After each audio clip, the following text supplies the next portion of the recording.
This is the story of Sarah, a 28-year-old single mother with nothing but a 5-year-old son named Ethan in her arms and the weight of shattered dreams in her heart.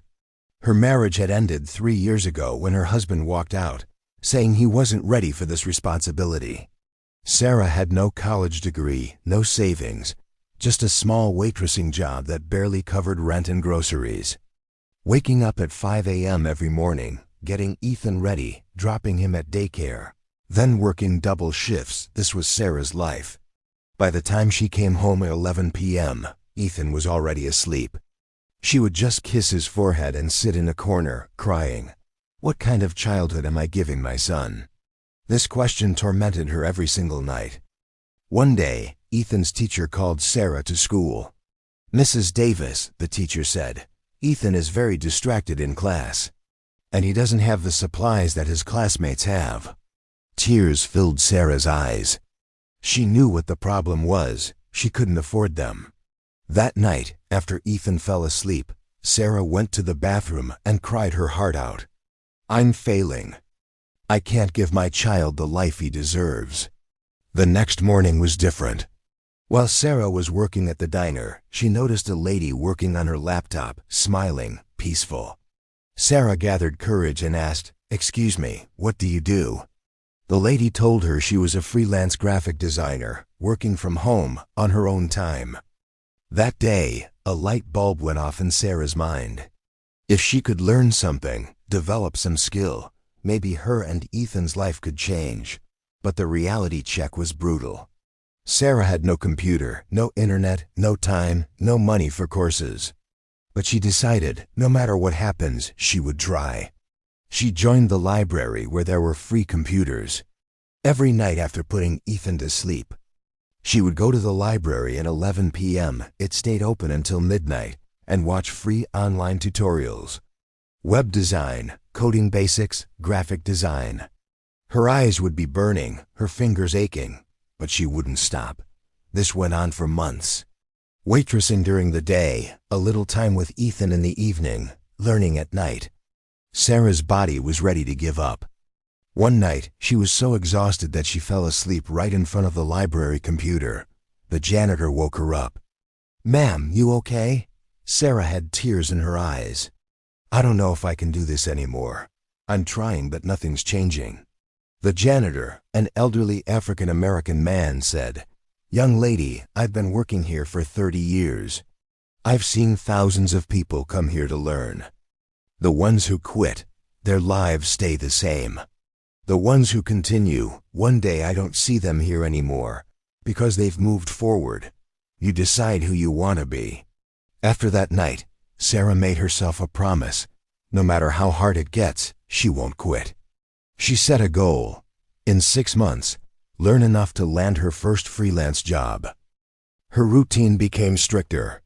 Wake up at 5 a.m., quality time with Ethan, waitressing, then library, every single day, no excuses. 5 months later, Sarah took on her first project, building a simple website for a local business, for just $200. She was so nervous her hands were shaking when she signed the contract. She worked for 2 weeks, stayed up all night, watched YouTube tutorials, fixed coding errors. When she delivered that website, the client was thrilled. "This is amazing, Sarah. Exactly what I needed." Sarah never spent those $200. She framed them and hung them in her room as a reminder that nothing is impossible. But the real struggle was just beginning. Finding clients, competing with others, facing rejections, every day was a new battle. Many times clients didn't pay. Many times Sarah's work wasn't liked, and she had to redo it without extra pay. A year later, Sarah's freelance income grew enough that she could drop 1 waitressing shift. This small victory felt like conquering the world to Sarah. For the first time, she picked up Ethan from school herself in the afternoon. Ethan asked, "Mama, how did you come so early?" Sarah hugged him tight. "Because now Mama has more time for you, baby." But then a setback hit. Ethan got sick and had to be hospitalized. The medical bills wiped out all of Sarah's savings.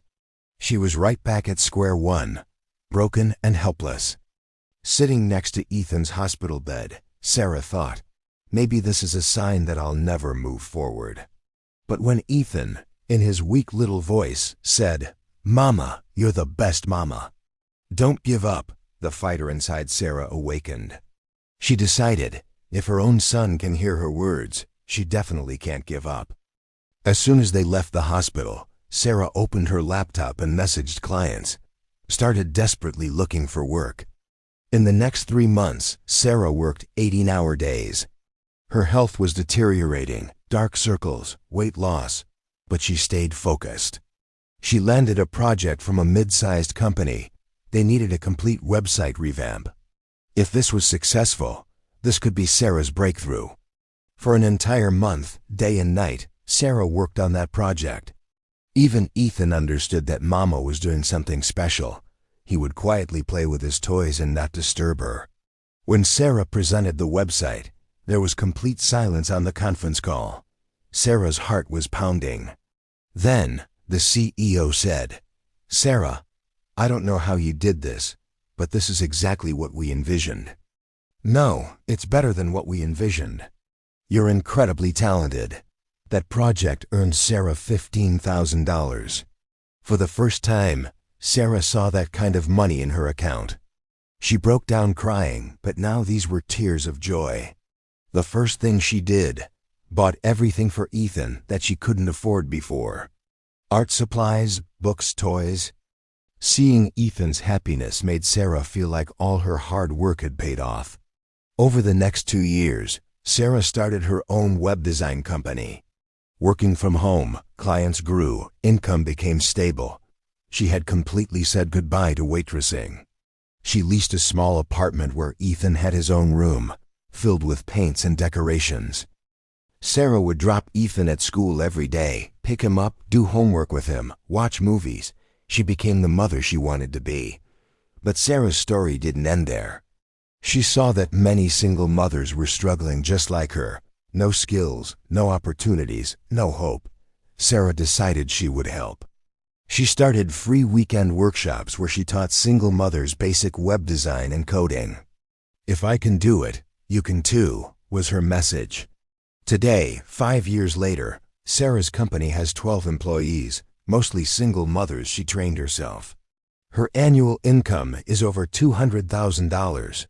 She also started a nonprofit that teaches tech skills to underprivileged women. Sarah enrolled Ethan in a good school.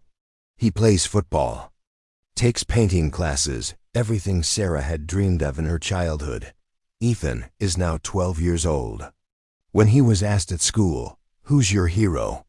he answered without hesitation, "My mom." Because when the world told her she couldn't do anything, she still didn't give up. "She showed me that if you truly try, anything is possible." Sarah still visits that library, but now to meet the janitor to thank him. He's retired now, but he says, "Sarah, you inspired me too. Seeing you made me realize that one night's kind words can change someone's entire life." Sarah's story doesn't teach you that success is easy. It teaches you that when you're truly ready for something, when you have a strong why, for Sarah it was her son Ethan, then no obstacle can stop you. Staying up all night, shedding tears, falling again and again, and getting back up. These are all part of the journey that transforms you from ordinary to extraordinary. Today when Sarah sits in her office, she looks at that frame, her first $200, and says, "This wasn't just money. This was proof that I could do something. And if I could do all this for Ethan's one-night smile, I can do anything." Your story can be just like this. Wherever you are, whatever situation you're in, remember, Sarah was there too. She didn't quit. Don't you either. Your breakthrough is just a little effort and a little faith away. Keep going. Your story is waiting to be written.